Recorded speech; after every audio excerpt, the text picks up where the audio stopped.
The overall goal of this protocol is to grow Stentor for their use as a model organism to study regeneration at the single-cell level.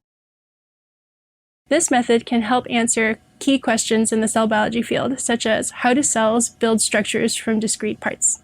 The main advantages of Stentor are that they are single cells that can regenerate and that they are big enough to perform surgery on.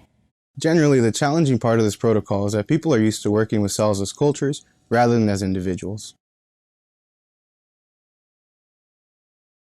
Begin by searching for Stentor sample-containing petri dish under a stereo microscope using oblique light at a 5x magnification.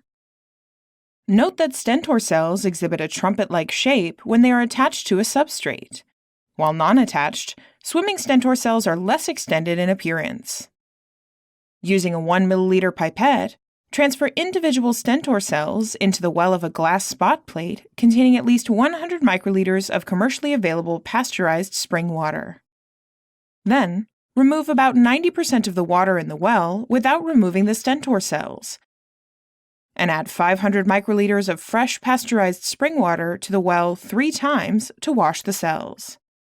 To feed the cells, first, transfer a 1 milliliter aliquot from a chlamydomonas culture into a 1.5 milliliter microcentrifuge tube for centrifugation at 2095 G for 3 minutes at room temperature. Resuspend the pellet in 1 milliliter of pasteurized spring water for a second centrifugation, followed by resuspension in 500 microliters of pasteurized spring water. If a clonal Stentor culture is needed, transfer 500 microliters of conditioned medium per culture to individual wells of a glass spot.